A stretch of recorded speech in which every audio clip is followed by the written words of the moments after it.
Today, I'm reviewing Raffles The Palm Dubai, an ultra-luxury resort located on the Palm Jumeirah. But at upwards of £600 a night for the half-board package, it's not cheap, so let's see if it's worth a visit. We stayed here for 4 nights over Christmas and they really made it special. From a whole load of special Christmas events to the warm, personalised service you would expect from a Raffles hotel.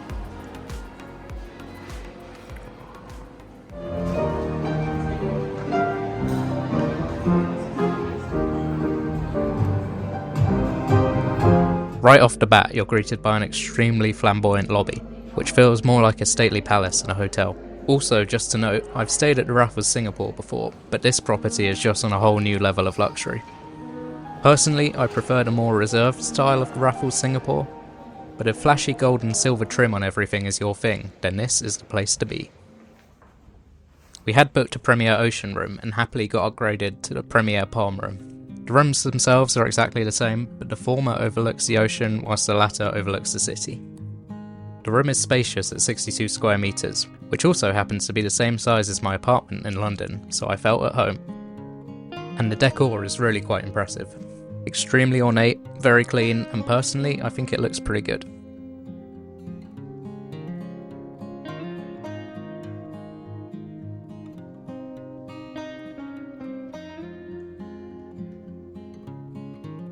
I did think the Aquafina water was a bit out of place though, considering how luxurious everything else was. You also have a well-stocked minibar with a coffee machine, kettle, plenty of drinks and some snacks. I wasn't sure if you had to pay for the drinks and snacks though, so I left it alone.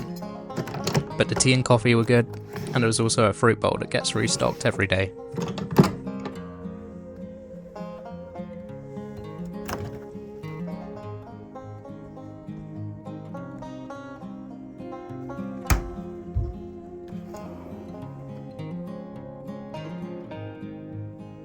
Also, we told them this was our honeymoon and they gave us a cake, so that was very nice. Technically our honeymoon was a few months earlier, but they didn't need to know that.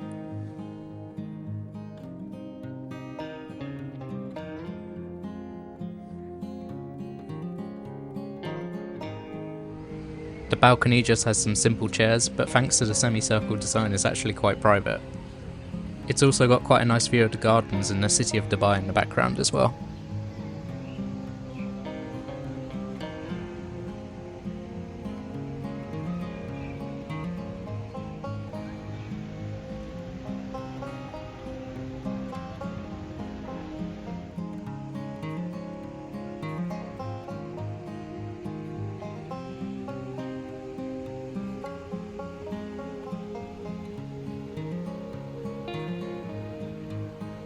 Also on Christmas morning we found this stocking hanging outside our door, which was a very nice touch. And then a butler bought us a little panettone in the afternoon as well. It's the small things like that which really make the service at the Raffles feel better than your average 5-star hotel.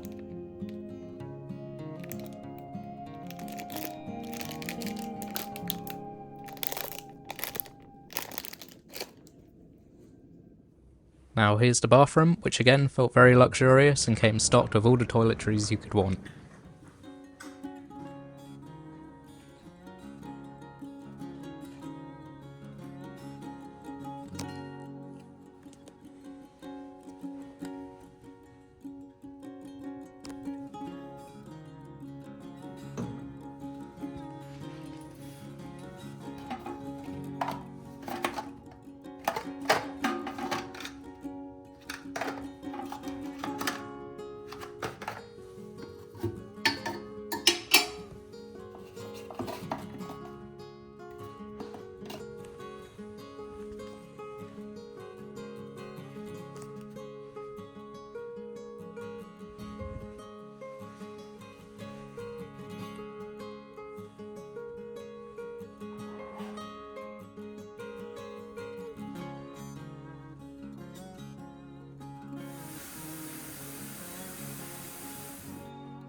Now moving on to the dining at Raffles The Palm Dubai, we'll start off with the main restaurant, Le Jardin.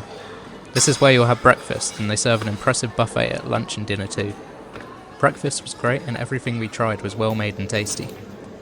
It is mostly Western style with only a small selection for Indian and Chinese cuisine, and we found the service to be very fast and friendly. They'll take your drink order when you sit down, and whatever we ordered came very quickly, unlike some hotels where you'll be finished with your food before the coffee even arrives. There's a small a la carte menu to order from, and a lot of drinks to choose from too. This is the shakshuka I got one day. Then the other days we just went for the buffet, so here's what I got. My only complaint about the breakfast is that there was no pork in sight, and turkey or beef sausages just aren't as good. But that's the case everywhere you go in Dubai, so I don't hold it against them.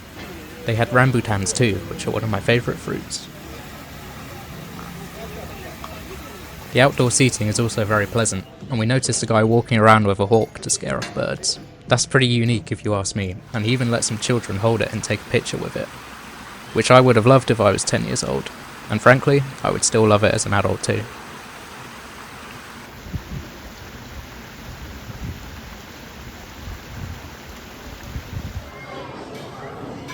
Now on to the buffet dinner. It was pretty good. We found the starters to be nothing special, but the mains and dessert were great. A good variety of meat and seafood with plenty of sides, all well cooked and seasoned. Almost too much to choose from really, so I tried a little bit of everything. Highlights were the lamb rogan josh and osso buco.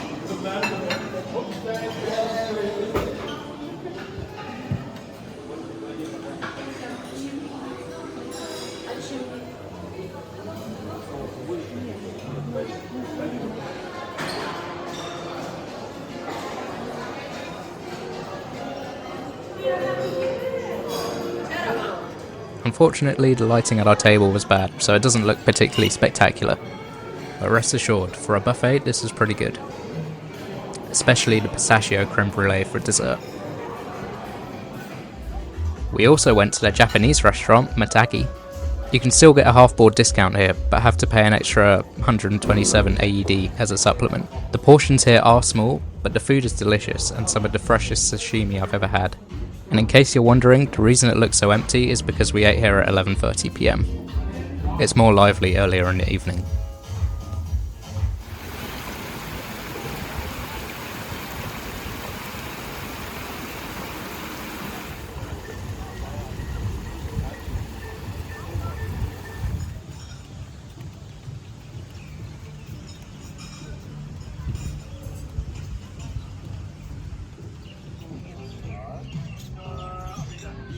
The last restaurant we ate at was Piatti by the beach, their Italian restaurant. We had lunch here twice, once actually sitting at the restaurant and once getting the food delivered to our sunbeds. It was nothing special and kind of overpriced if you ask me. These oysters, for example, were 50 AED each, which is £11. But if you want safe Italian dishes, then it's a good option, and the fact that you can order whilst laying on the beach is also good. Plus you can use the half-board discount here too, for a 290 AED per person discount. And the pizza isn't bad at all.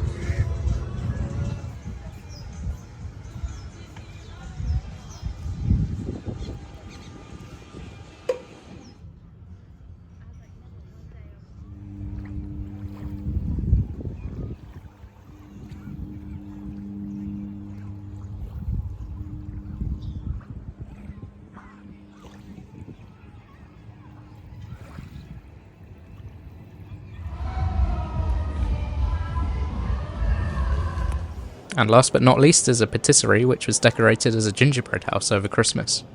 And to our amazement, they actually used real gingerbread to build this. The cakes here look pretty good, though we didn't actually try any.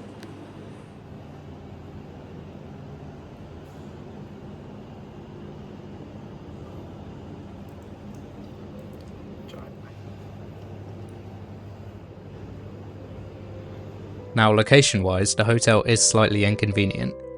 It's right on the end of the palm, which adds about 10 minutes to every journey. But luckily, Dubai is just one big motorway, so it doesn't take too long to drive anywhere, and Ubers are always available. But rush hour traffic is horrendous, so it can actually take a lot longer than expected to drive anywhere. So be prepared for that.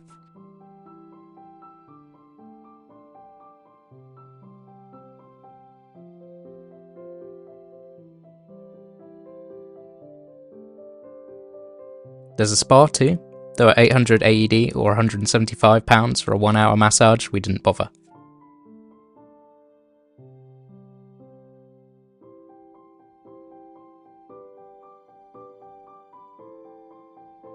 And lastly, here's an overview of the room types, of which there are many, including suites and private villas.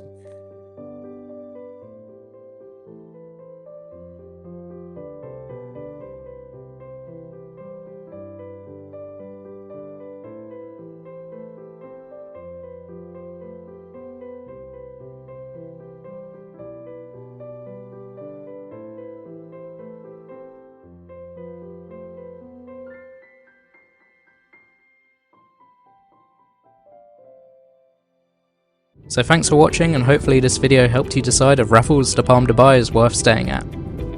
Don't forget to like and subscribe if you enjoyed, and see you in the next video.